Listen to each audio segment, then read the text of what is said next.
இன்றைக்காக எடுத்துக்கொண்ட தலைப்பு பார்த்தீங்கன்னா listen to the word of the Lord. பிரசங்கி 3:11. அவர் சகலத்தையும் அதினதின் காலத்திலே நேர்த்தியாக செய்திருக்கிறார், நித்தியத்தையும் அவர்கள் உள்ளத்திலே வைத்திருக்கிறார். ஆதலால் தேவன் ஆதி முதல் அந்த மட்டும் செய்து வரும் கிரியையை மனுஷன் கண்டுபிடியான். கண்களை மூடி தலைகளை தாழ்த்தி நாம் ஜெபிப்போம். எங்கள் பரிசுத்தமுள்ள பிதாவே, இந்த அருமையான இந்த மாலை வேலைக்காக நன்றி அப்பா. எங்களை கூட கர்த்தாவே ஜீவனை கொடுத்து உம்முடைய பிள்ளைகளாக எங்களை இந்த சமூகத்திலே கர்த்தாவே அமர வைத்திருக்கிறீங்கப்பா. நன்றி அப்பா. எத்தனையோ பேர் இந்த நாளை கூட காணாமல் மண்ணுக்குள்ளே மறைக்கப்பட்டிருக்கிறாள். ஆலயத்துக்கு கூட வர முடியாமல் கர்த்தாவே வேதனையிலோ படுக்கையிலோ இருக்கலாம் ஏசப்பா. ஆனாலும் அவர்களையும் கூட கர்த்தாவே நீங்க தொட்டு ரட்சிங்க ஏசப்பா. எங்களே ஒரு பாக்கியசாலியாக பாக்கியவான்களாக எங்களை நீங்க கொண்டு வந்த தயவுக்காக கிருபைக்காக உமக்கு கோடி கோடி ஸ்தோத்திரம் அப்பா. இங்கே உட்கார்ந்து இருக்கிறவர்களும் கர்த்தாவே யூடியூபில பார்க்கிறவர்களுடைய கண்களும் கர்த்தாவே திறந்தவைகளா இருக்கட்டும் அப்பா, செவிகளும் திறந்தவைகளா இருக்கட்டும் அப்பாடா. அப்பா உம்முடைய வார்த்தை அவர்கள் கேட்கட்டும் ஏசப்பா. நீர் எவ்வளவு சர்வவல்ல தேவன் என்பதை அவர்கள் அறிந்து கொள்ளட்டும் ஏசப்பா. வார்த்தை கர்த்தாவே பரத்திலிருந்து வரட்டும் ஏசப்பா. அடியாளை மூடி நீங்க வெளிப்படுங்க ஏசப்பா. உங்களுடைய வல்லமுடைய வார்த்தையை கர்த்தாவே அவர்கள் காதுகள் கர்த்தாவே கேட்டு கர்த்தாவே அவர்கள் அந்த வாழ்க்கையிலே கர்த்தாவே அவர்கள் அபியாசப்படுத்த அவர்களுக்கு கிருபை செய்யுங்க ஏசப்பா. கேட்கிறவர்களை மாத்திரம் அல்லாமல் அதை அவர் வாழ்க்கையில அபியாசப்படுத்தி அவர்கள் ஆசீர்வாதத்தை பெற்றுக்கொண்டு உங்களுடைய சமூகத்தை வந்து சேரத்தக்கதாக அவர்களுக்கு வழிகளை கற்றுக் கொடுங்க ஏசப்பா. ஆவியானவர் நீங்க இடைப்படுங்கப்பா. உங்களுடைய வல்லமுடைய வார்த்தையை நீங்க வெளிப்படுத்துங்க. இயேசுவின் நாமத்தினாலே ஜெபிக்கிறேன் ஜீவனுள்ள எங்கள் நல்ல பிதாவே, ஆமென். கர்த்தர் நல்லவர், கர்த்தர் நல்லவர், அவர் கிருபை என்றும் உள்ளது.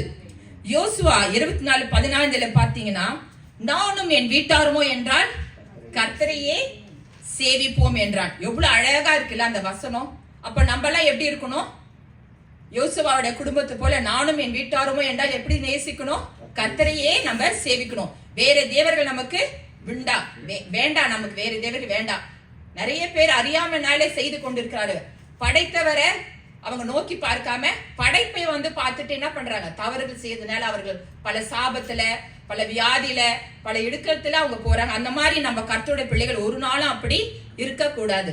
சரி, let's listen to the word of the Lord என்ற தலைப்புக்கு ஏற்றபடி நான் உங்களுக்கு பாத்தீங்கன்னா ஸ்டார்டிங்ல இருந்து எண்டு வரைக்கும் கடவுள் என்னெல்லாம் பண்ணியிருக்கிறாரு, அவருடைய வார்த்தையை கேட்டவர்களுக்கு என்னெல்லாம் ஆசீர்வாதம் கிடைத்திருக்கு, அதை கேட்காதவர்களுக்கு என்னெல்லாம் அவங்க எழுந்திருக்கிறார்கள், நம்ம அதை குறித்து நம்ம இந்த நாளில சிந்திப்போம். சரிங்களா? சோ ஆண்டோட சத்தத்தை நம்ம கேட்டோம்னா நிச்சயமா நமக்கு பரலோகத்துல இடம் உண்டு. இப்ப ஆதியில ஆண்டவர் வந்து 6 நாளும் படைத்துட்டு 7 நாள் ஓய்ந்திருந்து என்ன பண்ணாரு? மனுஷனை சிருஷ்டித்தார். தன்னுடைய சுவாசத்தை அவனுடைய நாசிலே ஊதினார். முதல் மனிதன் யாரு? ஆதாம். ஆதாம் வந்து ஒலாத்திட்டு அப்படியே இருக்கும்போது பார்க்கும்போது ஆண்டவர் வந்து துக்கப்பட்டார். தனிமையா இருக்கானே, எனக்கு துணை இல்லைன்னு சொல்லிட்டு என்ன பண்ணிட்டாரு? ஆழ்ந்த நித்திரை அவனுக்கு கொடுத்து என்ன பண்ணிட்டாரு? விலா எலும்புல எடுத்து ஏவால உண்டு பண்ணி துணையா கொடுத்தாரு. 2 பேரும் நீங்க என்ன பண்ணுங்க, இந்த தோட்டத்தை பண்படுத்தி கொண்டு ஜாலியா இருங்கன்னு சொல்லி அவர் கொடுத்தாரு ஏதன் தோட்டத்தை. ஆனா என்ன பண்ணுச்சு? சத்துரு யார்கிட்ட போச்சு? லேடிஸா இருக்கிற நம்ம கிட்டதான் வந்துச்சு அந்த சத்துரு. ஆண் கிட்ட போச்சா? ஆதாம் கிட்ட போச்சா? போல. ஏன்னா ஆதாம் கிட்ட போகிறதுக்கு அதுக்கு மனசு இல்லாம லேடிஸ் நம்ம எல்லாம் பலவீனமான பாண்டம் இருக்க நல்லா தெரிஞ்சிச்சு. கரெக்டா என்ன பண்ணுச்சு? ஆதாம் இல்லாத நேரமா பார்த்து தோட்டத்துக்குள்ள போயிட்டு சத்துரு அந்த பிக்சர் போடுறான். என்ன பண்ணுச்சு பாத்தீங்களா? அந்த ஏவாளுக்கு அந்த கனியை வந்து சொல்லி கொடுத்துச்சு. ஏசப்பா ஃபர்ஸ்ட் வஞ்சகமா அந்த போட்டு வாங்குறதுன்னு சொல்லுவாங்க பாத்தீங்களா? ஆதியாகமத்துல நீங்க படிச்சீங்கன்னா ஆதியாகமம் 2ஆம் அதிகாரம் எடுங்க. 3ஆம் அதிகாரம். தேவனாகிய கர்த்தர் உண்டாக்கின சகல காட்டு ஜீவனங்களை பார்க்கலும் சர்ப்பமானது தந்திரமுள்ளதா இருந்தது. அது ஸ்திரியை நோக்கி, நீங்கள் தோட்டத்தில் உள்ள சகல விருட்சங்களின் கனியும் புசிக்க வேண்டாம் என்று தேவன் சொன்னது உண்டா என்று கேட்டுச்சு. எவ்வளவு தந்திரமா கேக்குது. எதையும் சாப்பிட வேண்டாம்னு சொல்லிட்டாரா அப்படின்னு கேட்டுச்சு. அதுக்கு ஏவாளோட பதில் பாருங்க. ஸ்திரி சர்ப்பத்தை பார்த்து, நாங்கள் தோட்டத்தில் உள்ள விருட்சங்களின் கனிகளை புசிக்கலாம், எல்லாத்தையும் புசிக்கலாம் தான் சொல்லியிருக்காருன்னு சொல்லிட்டு அவன் வைராக்கியமா சொன்ன. அப்பவும் அது விடல. ஆனாலும் தோட்டத்தின் நடுவில் இருக்கிற விருட்சத்தின் கனியை குறித்து தேவன் நீங்கள் சாகாதபடிக்கு அதை புசிக்கவும் அதை தொடவும் வேண்டாம் என்று சொன்னார். இது பாத்துக்குச்சு. அப்ப அதை மட்டும் ஏன் சொல்லிட்டாரு? அப்ப நீ என்ன பண்ண, அதை போய் தொட்டுதான் பாரானவனே என்ன பண்ணுச்சு, பாம்பு கூட எடுத்து தரல. அவளுக்கு ஒரு ஆசை, அதை பாக்கிறதுக்கு எப்படி இருந்தது, அழகா இருந்துச்சு. அதை என்ன பண்ணிட்டா, அவ அதை எடுத்து அவளும் சாப்பிட்டு தன்னுடைய கணவருக்கும் கொண்டு போய் கொடுத்துட்டா. இங்க இருந்துதான் வந்து பாத்தீங்கன்னா இந்த பாவம் ஆரம்பிச்சு. கீழ்ப்படியாம இந்த இடத்துலதான் பாத்தீங்கன்னா அது வந்து ஆரம்பத்துல அது வந்துச்சு. அப்போ ஆதாம் வந்து ஆண்டுடைய சத்தத்துக்கு செவி கூடாம போனதுனால அவனாச்சு உஷாரா கேட்டு இருக்கலாம், இந்த கனி எங்க இருந்து எடுத்துட்டு வந்தேன்னு கேட்கலாம். அவனும் அதை கேட்க மறந்துட்டான். சோ அதுதான் பிசாசு அவனை மறைச்சிடுச்சு. சோ அதனால என்னாச்சு, அவன் சாப்பிட்ட உடனே அவனுக்கு நன்மை தீமை எது என்பது அவனுக்கு உணர்வு வந்துட்ட உடனே என்ன பண்றாங்க, ஓடி போய் ஒளிறாங்க. அந்த வசனத்தை நீங்க பாத்தீங்கன்னா ஆதியாகமம் 3:8 படிக்கலாம். பகலில் குளிர்ச்சியான வேளையிலே தோட்டத்தில் உலாவுகிற தேவனாகிய கர்த்தருடைய சத்தத்தை அவர்கள் கேட்டார்கள். அப்பொழுது ஆதாமும் அவன் மனைவியும் தேவனாகிய கர்த்தருடைய சந்நிதியில் விலகி தோட்டத்தின் விருட்சங்களுக்குள்ளே ஒளிந்து கொண்டார்கள். பாத்தீங்களா எவ்வளவு ஜாலியா சுத்திட்டு இருங்கன்னா என்ன ஆச்சு, இப்ப போய் ஒளிய வேண்டிய நிலைமை ஆயிடுச்சு. சோ என்னாச்சு, பாவம் அவங்கள பிடிச்சிடுச்சு. நன்மை தீமை என்ற அந்த இது வந்து கண்கள் திறக்கப்பட்டதுனால என்னாச்சு, அவங்களோட சந்தோஷம் மகிழ்ச்சி எல்லாமே கீழ்ப்படியாமனால அவனுடைய சத்தத்தை கேட்டு அதை செவி கொடுக்காதனால அவங்க அதை இழந்து விட்டார்கள். அப்ப ஏசப்பா என்ன பண்ணாரு, விட்டுட்டாரா, விடல, கூப்பிடுறாரு. ஆதாமே ஆதாமே கூப்பிட்டு நீ எங்க இருக்கிறன்னு போது அவன் என்ன பண்றான், மறைஞ்சு இருக்கிறத பாத்துட்டாரு. அப்ப கூட அவன் பாத்தீங்கன்னா அதற்கு அவன், நான் தேவனுடைய சத்தத்தை தோட்டத்திலே கேட்டு நான் நிர்வாணியா இருப்பினால் பயந்து ஒளிந்து கொண்டேன் என்றான். அப்பொழுது கூட அப்ப ஏசப்பா என்ன பண்ணாரு, ஒரு தோலாடையை உண்டு பண்ணி அவங்க 2 பேருக்கு கொடுத்து நீங்க இதை போட்டுக்கங்கன்னு சொல்லிட்டு கொடுத்துட்டு அப்பவும் என்ன பண்ணாரு, அதையும் மன்னிச்சாரு.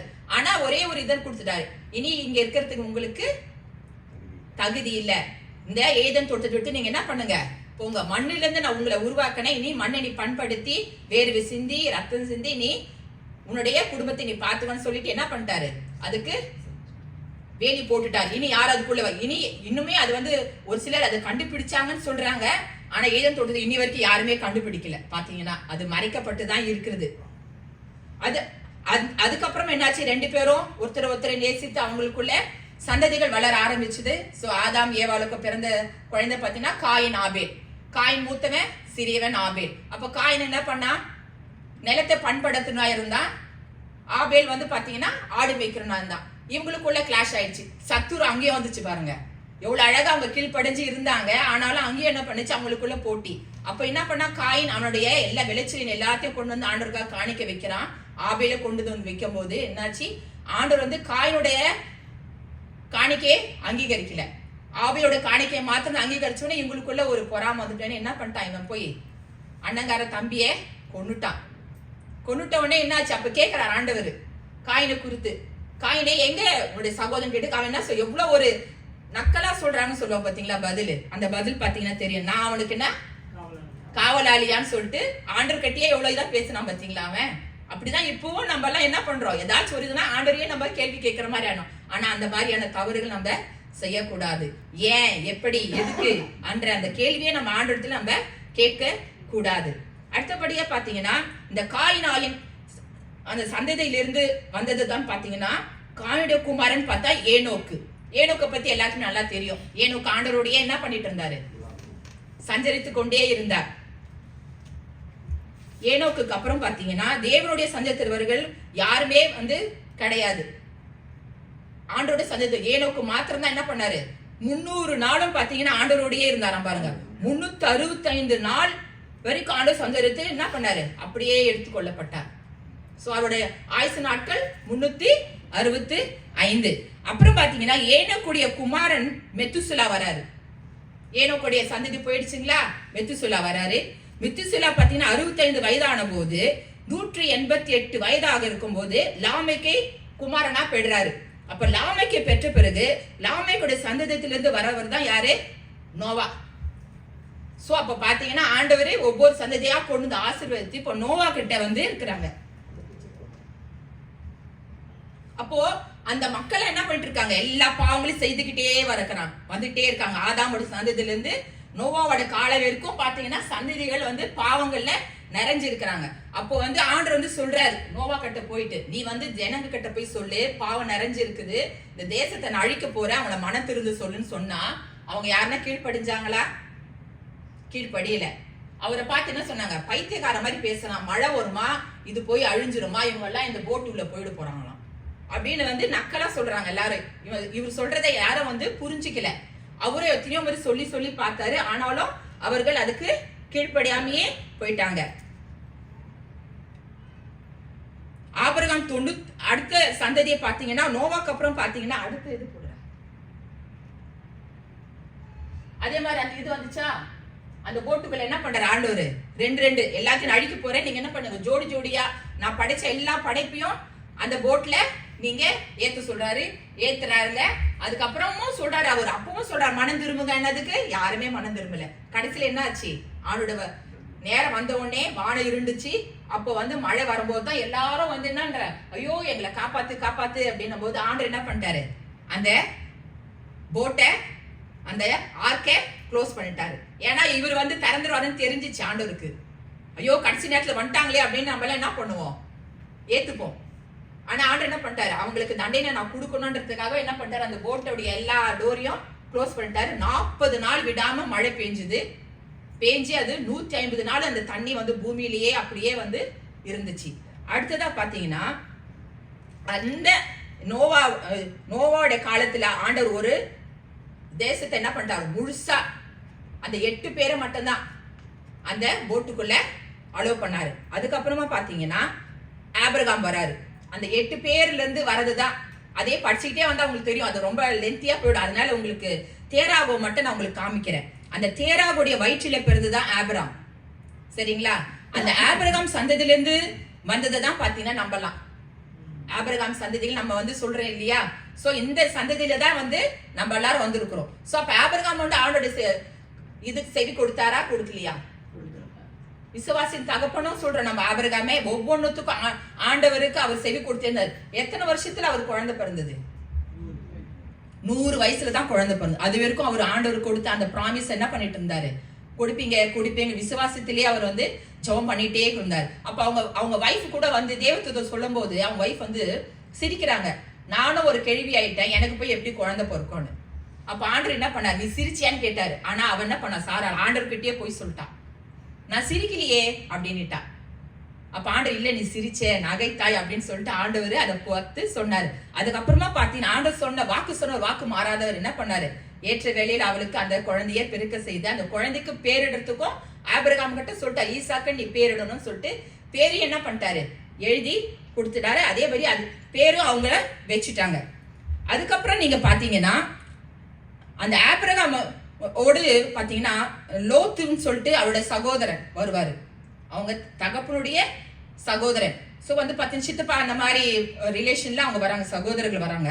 அப்போ என்ன பண்றாரு ஆண்டவர், நீ வந்து கானான் தேசத்துக்கு போ அப்படின்னு சொல்லிட்டு ஆபிரகாமையும் லோத்தையும் பார்த்து சொன்ன உடனே இவங்க கானான் தேசத்துக்கு போறதுக்காக கிளம்புறாங்க. எல்லாத்தையும் அவங்க குடியிருக்கிற எல்லா பொருட்கள், ஆடு மாடு என்னென்ன ஒட்டகம் எல்லாம் இருக்குது எல்லாத்தையும் எடுத்துட்டு போறாங்க. ஆனா கானான் தேசத்துக்குள்ள போறதுக்கு முன்னாடியே என்ன ஆயிடுது, சண்டை வந்தது.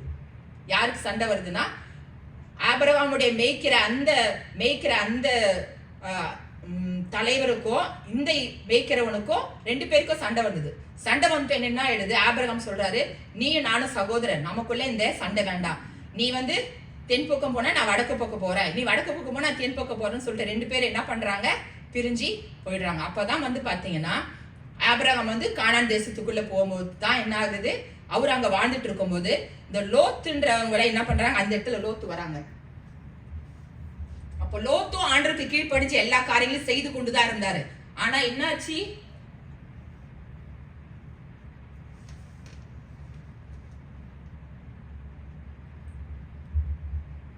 லோத்து ஆண்டோடைய பேச்சை கேட்டுட்டு எல்லாம் செய்துட்டு இருக்கும் போது ஆண்டவர் வந்து சொல்றாரு, நீ வந்து இந்த இடத்துல வந்து பரிசுத்தமா இருக்குது, நீ வந்து இங்க இருக்கிற பாவமான இந்த காரியத்தை விட்டு நீ என்ன பண்ணிடு, தூரமா போயிடுனவனே. லோத்து கீழ்ப்படிஞ்சு என்ன பண்ணாரு, போறதுக்காக இருக்கும் போது அவங்க வைஃப் என்ன பண்ணிட்டாங்க, திரும்பி பார்த்துட்டாங்க. திரும்பி பார்த்த உடனே அவங்க பாத்தீங்கன்னா உப்பு தூணா மாறிட்டாங்க. இன்னமும் பாத்தீங்கன்னா அந்த சோதம் குமார் அந்த தேசத்துல நீங்க போனீங்கன்னா, இஸ்ரேலுக்கு நமக்கு வாய்ப்பு கிடைச்சதுன்னா போனீங்கன்னா அந்த உப்பு தூணை இப்போ நீங்க பார்க்கலாம். ரியலாவே அது வந்து இன்னமும் அந்த இடத்துல இருக்குது. சோ ஆண்டவருடைய வார்த்தைக்கு கீழ்ப்படியாதனால லோத்தோட மனைவி என்ன ஆயிட்டா, உப்பு தூண் ஆயிட்டு இப்பவும் அது வந்து பாத்தீங்கன்னா இருக்குது. சரிங்களா?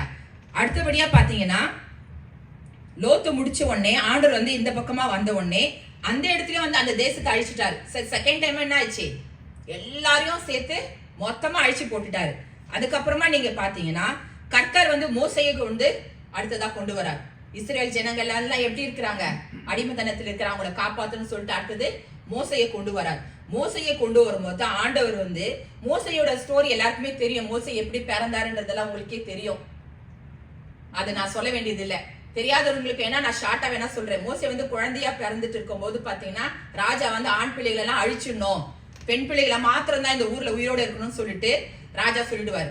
அப்போ என்ன பண்ணுவாங்க, அவங்க அம்மா வந்து மோசையை காப்பாத்தணுன்றதுக்காக ஒரு குடில் மாதிரி பண்ணிட்டு தண்ணியில விடுவாங்க. அப்போ அந்த ராஜாவுடைய குமார்த்தியே வருவா, அந்த பார்வோனுடைய குமார்த்தியே வந்து அந்த நதியில பாப்பா, என்னடா ஒரு தொட்டில் மாதிரி வருதுன்னு சொல்லிட்டு அதை பார்த்தோன்னா அந்த குழந்தை ரொம்ப அழகா இருந்துச்சு. பார்த்து அவளே அதுக்கு என்ன பண்ணுவா, மோசேன்னு வைப்பா. இதுக்கு வந்து எப்படி வந்து ஆபிரகாமுக்கு ஆண்டவர் ஈசாக்கு நீ பேர் வைக்கணும்னு சொன்னாரு, ஆனா இவருக்கு யாரு பேர் வச்சது, அந்த பார்வோனுடைய குமார்த்தி தான் பேர் வச்சா மோசேன்னு சொல்லிட்டு. ஏன்னா அந்த வசனத்தை நம்ம வாசிக்கலாமா, யாத்ராகமம் 2ஆம் அதிகாரம். லேவியின் குமாரத்தி ஒரு ஆண் பிள்ளையை பெற்று அதன் அழகுள்ளது என்று கண்டு 3 மாதம் ஒளித்து வைத்தால், அதை பார்வோனுடைய குமாரத்தி நதியிலே ஸ்நானம் பண்ண வந்தால், பெட்டியை கண்டு தன் தாதியை அனுப்பி அதை கொண்டு வரும்படி செய்தால், அதை திறந்த போது பிள்ளையை கண்டால், பிள்ளை அழுதது. அவள் ஜலத்திலின்று எடுத்தேன் என்று சொல்லி அவனுக்கு மோசே என்று பெயரிட்டாள். மோசே வந்து என்ன பண்ணிட்டு இருந்தார், ஆடு மேய்ச்சிட்டு இருந்தார். மோசே அந்த டைம்ல தான் என்ன ஆடு மேய்ச்சிட்டே போகும்போது தான் அவர் ஓரோப் என்ற அந்த பர்வத கட்ட போகும்போது ஆண்டவர் என்ன சொல்லிட்டாரு, நீ வடுற இடம் வந்து பரிசுத்தமுள்ள பூமி, உன் காலை வந்து என்ன பண்ணு, பாதரட்சியை கழட்டி போடுன்னு சொல்லிட்டாரு. அந்த இது அப்படியே எரியுது, ஆனாலும் அந்த ட்ரீ என்ன ஆகல, கருகி போல, பசுமையாவே இருக்குது. சரிங்களா? அப்போ வந்து மோசே வந்து பார்க்க, என்னடா இது கனகனம் எரியுது, ஆனாலும் ட்ரீ இன்னும் அப்படியே கருப்பாகாம இருக்குதுன்னு சொல்லிட்டு அவருக்கு ஆச்சரியம் ஆயிடுச்சு. அப்பதான் முழங்கால் படிட்டு ஜெபிக்கும் போது ஆண்டவர் அவருக்கு ஒரு தரிசனத்தை கொடுக்குறாரு. நீ போய் என்ன பண்ணோம், நீ வந்து இஸ்ரேல் ஜனங்களை நீ போய் காப்பாத்தணும்னு சொல்லிட்டு ஆண்டவர் வந்து மோசே கட்டளை. அப்போ கூட அவர் சொன்ன சொல்றாரு, நான் திக்குவாயும் அந்த புதியா இருக்கனே, நான் எப்படி போவேன்றாரு. நீ போகணும் அப்படின்னாரு. நீ போலன்னா நான் ஆரோன் அனுப்பிடுவேன்னு சொல்லிட்டாரு. அப்புறம் என்னாச்சு, அதே மாதிரிதான் நமக்கு ஆண்டரு, நீ செய்யலன்னா ஆண்டோட காரியத்தை என்ன பண்ணுவாரு, அடுத்த ஆள் யாருன்னு பாப்பாரு, டைம் கொடுப்பாரு. அந்த டைமை நம்ம பயன்படுத்திக்கலன்னா உனக்குள்ள இருக்கிற அந்த அபிஷேகத்தையும் அந்த வல்லமையை எடுத்து என்ன பண்ணுவார் ஆண்டவர், வேற ஆளுக்கு கொடுத்துரு. அதனால நம்ம வந்து அதை இழந்து போயிடக்கூடாது. நம்ம வந்து ஆண்டுடைய வார்த்தைக்கு எப்பவுமே நம்ம செவி கொடுக்கலாம், நம்ம இருந்துட்டே இருக்கணும். அப்ப பாருங்க, ஆண்டவர் மோசையே பாத்தீங்கன்னா அந்த அதிகாரம் பாருங்க, உபாகமும் 34 எடுத்தவர்கள் வாசிக்கலாம். உபாகமும் 34 4-7.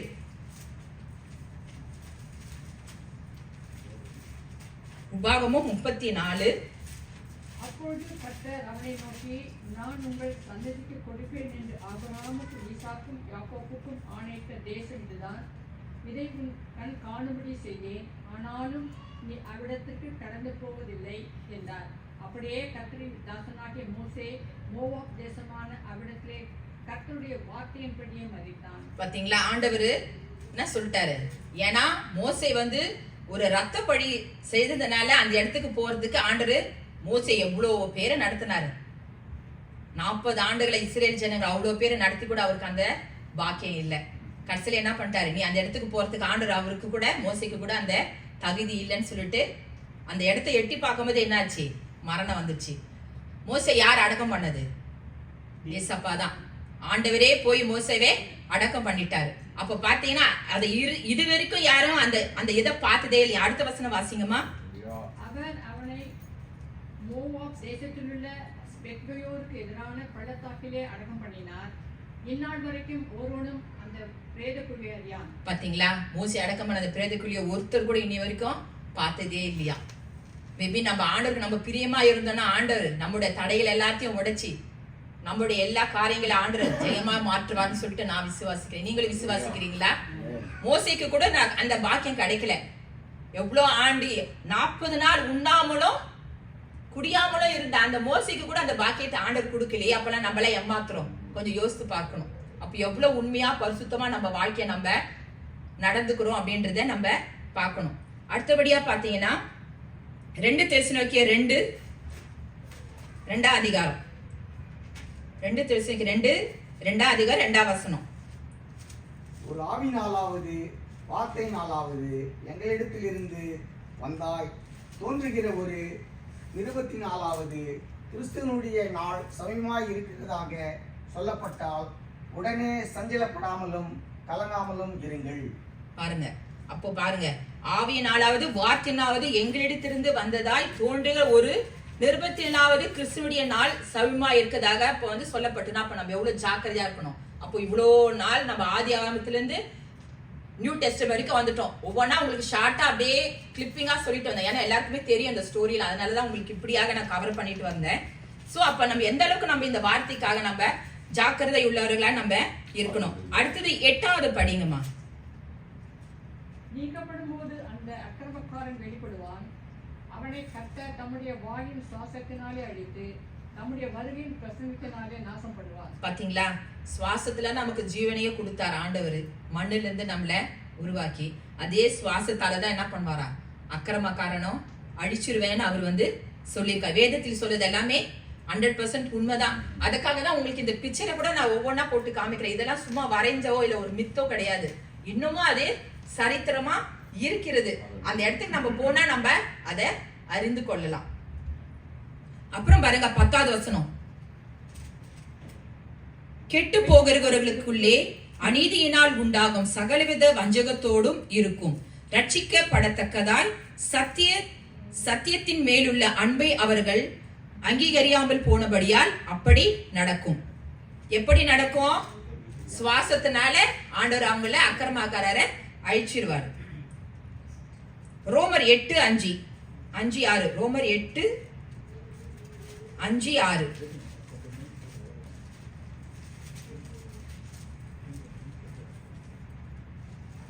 அன்றியும் மாம்சத்தின்படி நடக்கிறவர்கள் மாம்சத்துக்குரியவர்களை சிந்திக்கிறார்கள்.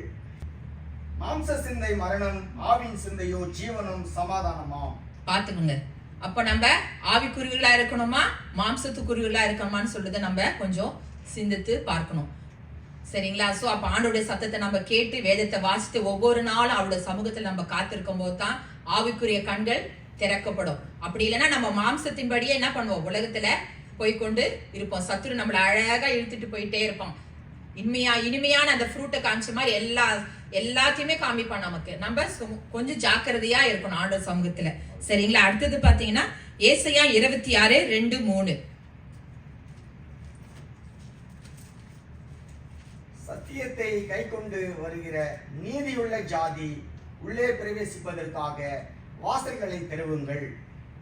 உம்மை உறுதியாய் பற்றி கொண்ட மனதுடையவன் உம்மையே நம்பியிருக்கிறபடியால் நீர் அவனை பூரண சமாதானத்துடன் காத்துக்கொள்வீர். அல்லேலூயா. எவ்வளவு அருமையான வசனம் பாத்தீங்களா? சோ நம்ம அவருடைய வார்த்தையை நம்ம உறுதியாய் பற்றுக்கொண்டு நல் மனதோடு நம்ம நம்பிக்கையோட நம்ம அவருடைய வருகைக்காக நம்ம காத்திருக்கணும். அடுத்தபடியா பார்க்கலாம் வசனம். யாக்கோபு 1:22-25. அல்லாமலும் நீங்கள் உங்களை வஞ்சிக்காதபடிக்கு திருவசனத்தை கேட்கிறவர்களாய் மாத்திரமல்ல அதின்படி செய்கிறவர்களாயும் இருங்கள்.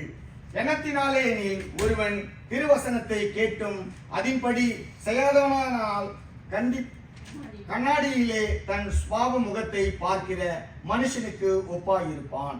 பாத்தீங்களா எவ்வளவு அருமையான வசனம் இல்லையா இந்த வசனம்? சோ நம்ம என்ன பண்ணது, திருவசனத்தை வெறும் கண்ணாடியில நம்ம முகத்தை பாத்துக்கிறோம். கரெக்டா நம்ம தலை வாரிட்டோமா, ட்ரெஸ் எல்லாம் கரெக்டா இருக்குதாங்க அந்த மாதிரி பார்த்துட்டு வந்தபடி அந்த என்ன மறைஞ்சு போயிடும். அப்படியாப்பட்ட வாழ்க்கையை நம்ம வாழ கூடாது.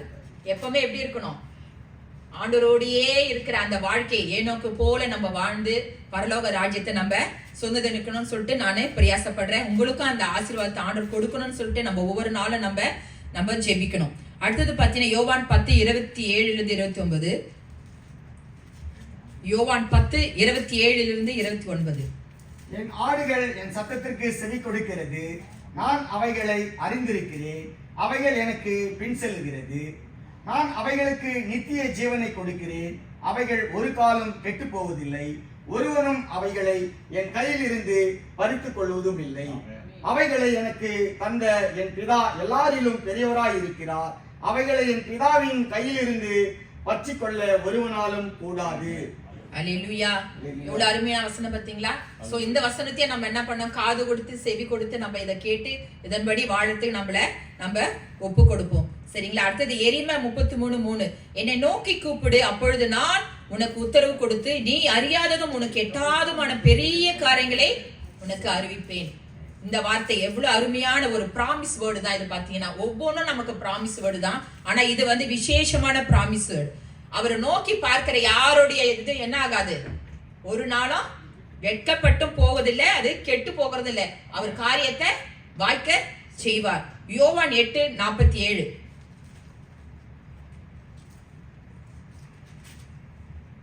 தேவனால் உண்டானவன் தேவனுடைய வசனங்களுக்கு செவி கொடுக்கிறான், நீங்கள் தேவனால் உண்டாயிராதபடியினால் செவி கொடாமல் இருக்கிறீர்கள் என்றார். பாத்தீங்களா? அப்ப நம்மள யாரால் உண்டாக்கப்பட்டோம்?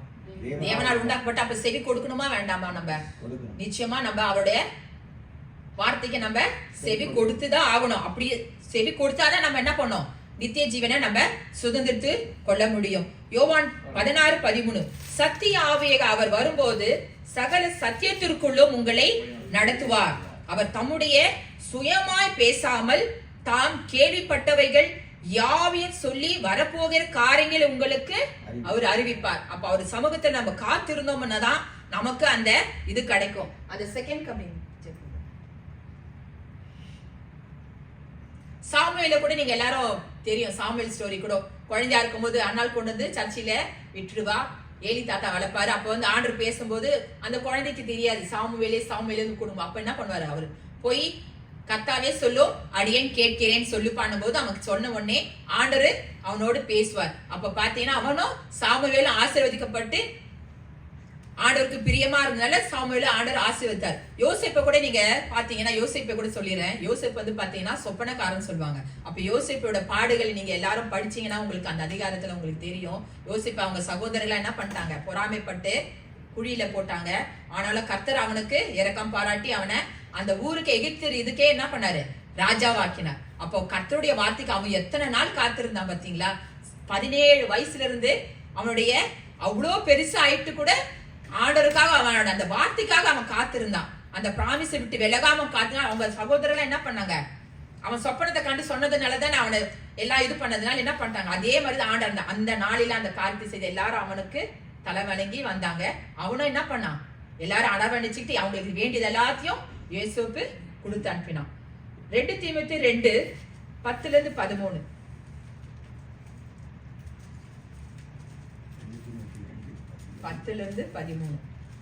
தகுதியான வஸ்திரத்தினாலும் ஞானத்தினாலும் தெளிந்த புத்தியினாலும் தேவ பக்தியுள்ளவர்கள் என்று சொல்லிக் கொள்ளுகிற ஸ்திரீகளுக்கு ஏற்றபடியே நற்கிரியைகளினாலும் தங்களை அலங்கரிக்க வேண்டும்.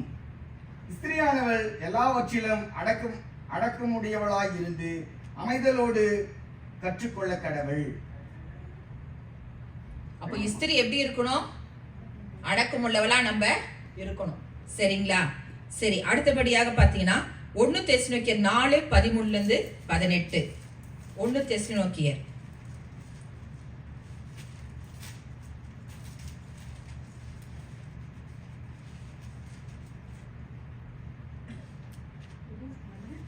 நாலு 13-18. அன்றையும் சகோதரே, நித்திரை அடைந்தவை நிமித்தம் நீங்கள் நம்பிக்கையற்றவர்களாக மற்றவர்களைப் போல துப்பித்து அறிவில்லாத இருக்க எனக்கு மனதில்லை. இயேசுவானவர் மரித்து பின்பு எழுந்திருந்தார் என்று விசுவாசிக்கிறோமே, அப்படியே இயேசுக்குள் நித்திரை அடைந்தவர்களையும் தேவன் அவரோடு கூட கொண்டு வருவார். கர்த்தருடைய வார்த்தையை முன்னிட்டு நாங்கள் உங்களுக்கு சொல்லுவதாவது, கர்த்தருடைய வசனங்களோடு நான் நித்திரை அடைந்தவர்களுக்கு முந்திக் கொள்வதில்லை.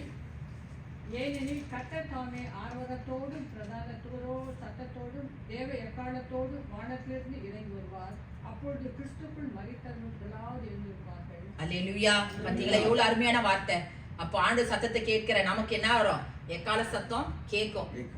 இல்லைன்னா என்ன அது கேட்காது. எல்லாரும் போல நம்மளே இருப்போம், ஆண்டோட வருகை வந்துரும், நம்ம போவோமா, போக மாட்டோம். எக்கால சத்தத்தை தொனிக்கும் போது நம்ம காதுகள் என்ன இருக்கணும், திறந்தவைகளா இருந்தாதான் நம்ம எங்க போக முடியும், ஆண்டவரோட ராஜ்யத்துக்கு நம்ம போக முடியும். அப்படி இல்லைன்னா அடி பாலாத்துக்கு நம்மள சாத்தான் வந்து என்ன பண்ணிடுவான், கொண்டு போயிடும். அதனால நம்ம ரொம்ப ஜாக்கிரதை உள்ளதால் ஆண்டோட வருகை வரும்போது நம்ம எதிர்கொண்டு போறதுக்கு நம்மள ஆயத்தப்படுத்தி நம்ம கொள்ளணும். சரிங்களா? நம்ம செய்வோமா இந்த காரியத்தை?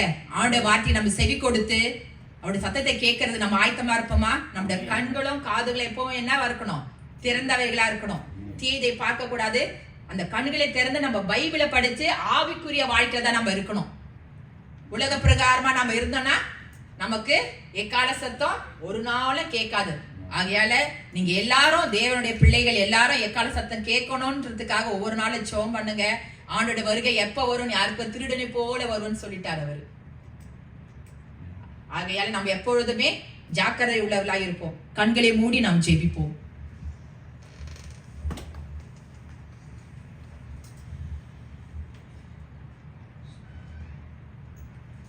எப்பொழுதும் சந்தோஷமா இருங்கள். இடைவிடாமல் ஜெபம் பண்ணுங்கள். எல்லாவற்றிலும் ஸ்தோத்திரம் செய்யுங்கள். அப்படி செய்வதே கிறிஸ்து இயேசுவுக்குள் உங்களை குறித்து தேவனுடைய சித்தமாயிருக்கிறது. ஆவியை அவித்து போடாதிருங்கள். தீர்க்க தரிசனங்களை அற்பமாய் எண்ணாதிருங்கள். எல்லாவற்றையும் சோதித்து பார்த்து நலமானதை பிடித்துக் கொள்ளுங்கள். ஹல்லேலூயா. அப்பா, இந்த வார்த்தையின்படி கர்த்தாவே, நாங்கள் உம்முடைய வார்த்தைகளை கர்த்தாவே கேட்டு ஒவ்வொரு நாளும் கர்த்தாவே உம்முடைய வருகைக்கு நாங்கள் எங்களை தகுதிப்படுத்திக் கொள்ள எங்க குடும்பத்தார், எங்க உற்றார், உறவினரை எல்லாரையும் நாங்கள் கூட்டிட்டு போனோம் ஏசப்பா. யாரையும் நாங்க கைவிட்டு போயிடக்கூடாதப்பா. சத்தியத்தை கேட்டு அதன்படி வாழ எங்களுக்கு நீங்க பலன் தாங்க. எங்களோட பலவீனத்திலே கர்த்தாவே எங்களுக்கு உதவி செய்யுங்கப்பா. உண்மை எல்லாமே வேறு யார் ஏசப்பா எங்களுக்கு உதவி செய்ய முடியும்? பரலோக ராஜ்யத்தை நாங்கள் சுதந்திரிக்க எங்களுக்கு பலன் வேண்டும் ஏசப்பா. நீங்க எங்கள் மீது இரக்கம் பாராட்டுங்கப்பா. உங்களுடைய வல்லமுள்ள கர்த்தாவே வார்த்தைகளை ஒவ்வொரு நாளும் நீங்க தியானிக்கணும் ஏசப்பா. எங்கள் செவிகள் திறந்தவைகளா இருக்கட்டும் அப்பா. அந்த எக்கால சத்தத்தை நாங்கள் ஒவ்வொருவரும் கேட்டு உங்களுடைய வருகைக்கு ஆயத்தமாக நாங்க எதிர்கொண்டு நோக்கி வர எங்களை தகுதிப்படுத்துங்கப்பா. நீங்க செய்வீங்க என்று நாங்க விசுவாசிக்கிறோம் ஏசப்பா. யாரெல்லாம் இது அறியாமல் இருக்கிறார்களோ அவர்களோடு இந்த செய்தி மூலமான இடைப்படுங்க ஏசப்பா. அவர்கள் கண்கள் திறக்கப்படட்டும் ஏசப்பா. ஆவிக்குரிய கண்களை திறங்க ஏசப்பா. காதுகளை திறங்க ஏசப்பா. நீங்க திறந்து கர்த்தாவே அவர்களை கர்த்தாவே நீங்க உம்மோட பக்கமாக இழுத்துக் கொள்ளுங்க ஏசப்பா. எங்களை கூட நீங்க தகுதிப்படுத்தி நாங்களும் ஆத்மாக்களோடு பேச எங்களுக்கு கர்த்தாவே நேரத்தையும் நாட்களையும் எங்களுக்கு ஒதுக்கி தாங்க ஏசப்பா. எங்களுடைய குறைகுள்ள இந்த வாழ்க்கையை எங்களுக்கு மன்னித்து பிரயோஜனமாக நாங்க ஒவ்வொரு நாளும் வாழத்தக்கதாக உங்களுடைய கிருபையினாலே எங்களை மூடிக்கொள்ளுங்கப்பா. இயேசுவின் நாமத்தினாலே ஜெபிக்கிறேன் ஜீவனுள்ள எங்கள் நல்ல பிதாவே, ஆமென். துதிக்கிறோம், துதிக்கிறோம், ஹல்லேலூயா. துதிக்கிறோம், துதிக்கிறோம், ஒன்றாக கூடி துதிக்கிறோம், ஹல்லேலூயா. துதிக்கிறோம், துதிக்கிறோம், ஒன்றாக கூடி துதிக்கிறோம். பரலோகமே உம்மை துதிப்பதா, கர்த்தாவே அங்கே வாழ்கிறேன். உம் ஆலயத்தில் உம்மை துதிக்கிறோம், கர்த்தாவே எழுந்தருளும். உம்மை போல் ஒரு தெய்வம் இல்லை, சர்வ சிருஷ்டிகரே. உம்மை போல் ஒரு தெய்வம் இல்லை, சர்வ சிருஷ்டிகரே. துதிக்கிறோம், துதிக்கிறோம், ஒன்றாக கூடி துதிக்கிறோம், ஹல்லேலூயா. துதிக்கிறோம், துதிக்கிறோம், ஒன்றாக கூடி துதிக்கிறோம். லோகமே உம்மை துதிப்பதா, கர்த்தாவே அங்கே வாழ்கிறேன். உம் ஆலயத்தில் உம்மை துதிக்கிறோம், கர்த்தாவே எழுந்தருளும். துதிக்கிறோம், துதிக்கிறோம், ஒன்றாக கூடி துதிக்கிறோம், துதிக்கிறோம், துதிக்கிறோம், ஒன்றாக கூடி துதிக்கிறோம். உம்மை போல தெய்வம் இல்லை, சர்வ சிருஷ்டிகரே.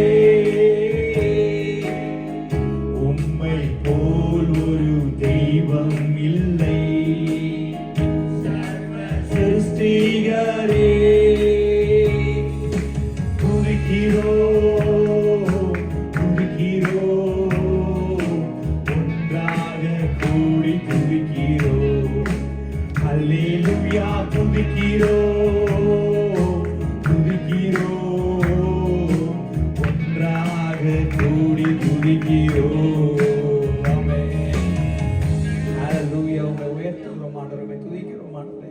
நீர் வரப்போகிறீர் ஆண்டவரே, எப்போதும் இருப்பதாகவும் இருக்கிறீர், வரப்போகிறவராகவும் இருக்கிறீர் ஆண்டவரே. ஹல்லேலூயா. ஆம் ராஜா, நான் செல்கிறேன், மீண்டும் வருவேன் என்று சொன்ன கர்த்தர் ஆண்டவரே. உங்களுடைய வருகைக்கு நாங்கள் ஆயத்தமாக இருக்க எங்களை ஒப்பு கொடுத்து ஜெபிக்கிறோம் ஆண்டவரே. ஆதாம் முதல் ஆண்டவரே நாங்கள் வேத வசனங்களை பார்த்தது போல ஆண்டவரே வெளிப்படத்தில் வரை ஒவ்வொரு காரியங்களையும் நாங்கள் பார்த்தாலும், ஆனால் தேவாதி தேவன் நாங்கள் மனம் திரும்ப வேண்டும். தன் பாவங்களை மறைக்கிறவன் வாழ்வடைய மாட்டான், அதை அறிக்கை செய்து விட்டு விடுகிறவன் இரக்கத்தை பெறுவான் என்று நீ சொன்னதுக்காக நன்றி ஆண்டவரே. எங்கள் பாவங்களை நாங்கள் அறிக்கை செய்து முழுவதுமாக உம்மிடத்தில் மன்னிப்பை பெற்றுக்கொண்டு இரக்கத்தை பெற்றுக் கொள்ளத்தக்கதாக எங்களை கிருபை செய்யும்படியா ஜெபிக்கிறோம். பெருமை உள்ளவருக்கு தேவன் எதிர்த்து நிற்கிறார் என்று வசனம் சொல்லுகிறது ஆண்டவரே. ஆண்டவரே, நாங்கள் பெருமை எங்களிடத்தில் இல்லாதபடி, ஆண்டவரே எங்களுடைய சுயத்திலே நாங்கள் சாயாதபடி உம்முடைய தேவனுடைய சித்தத்தை செய்ய எங்களை தாழ்த்தி ஒப்பு கொடுக்கிறோம் ஆண்டவரே. வேத வசனங்களை பார்த்தது போல நாங்கள் தேவனுடைய சித்தத்தை செய்கிற பிள்ளைகளாய் நாங்கள் மாறத்தக்கதாக கிருபை செய்யும்படியா ஜெபிக்கிறோம். நீர் கற்றுக் கொடுத்ததை கீழ்ப்படுத்தின ஆவியை எங்களுக்கு கொடுக்கும்படியா ஜெபிக்கிறோம் அப்பா. நன்றி ஆண்டவர். அது நிமித்தமாக உங்களுடைய சித்தத்தை செய்து பரலோகத்திற்கு வருவதற்கான என்னென்ன குவாலிட்டிஸ் நீர் கொடுத்திருக்கிறோம், செக்லிஸ்டை நாங்கள் கடைபிடிக்க கிருபை செய்யும்படியா ஜெபிக்கிறோம் ஆண்டவரே. ஜெபிக்கிறோம். கேட்டு நாங்களும் ஆண்டவரே உம்முடைய வருகைக்காக ஆயத்தப்படுத்த எங்களை தகுதிப்படுத்துகிறோம் ஆண்டவரே. கர்த்தர் நீர் பொறுப்படுத்திக் கொள்ளும் ஆண்டவரே. அந்த ஒவ்வொருவரையும் ஆசீர்வதிக்க முடியாது ஜெபிக்கிறோம். வர முடியாமல் வீட்டில் இருந்த பிள்ளைகளுக்காகவும் நாங்கள் ஜெபிக்கிறோம் கர்த்தாவே. கர்த்தர் நீர் பொறுப்படுத்திக் கொள்ளும். சகலத்தையும் கையில் ஒப்பு கொடுத்து ஜெபிக்கிறோம். எங்கள் மீட்பர் கர்த்தருமாகி இயேசு கிறிஸ்து நாமத்தினால ஜெபம் கேளும் எங்கள் நல்ல பிதாவே, ஆமென். ஆத்துமாவே கர்த்தரை ஸ்தோத்திரி, என் முழுமே பரிசுத்த நாமத்தை ஸ்தோத்திரி. ஆத்துமாவே கர்த்தரை ஸ்தோத்திரி, கர்த்தர் செய்த சகல உபகாரங்களையும் மறவாதே. ஆமென், ஆமென். நம்முடைய கர்த்தராகிய இயேசுவின் கிருபையும் பிதாவாகிய தேவனுடைய அன்பும் பரிசுத்த ஆவியானவருடைய அந்யோன்ய ஐக்கியமும் இன்றும் என்றும் நம் அனைவருடன் சதா காலம் இருப்பதாக. ஆமென், ஆமென். சமாதானத்தை போவோம். ஹல்லேலூயா. Praise the Lord.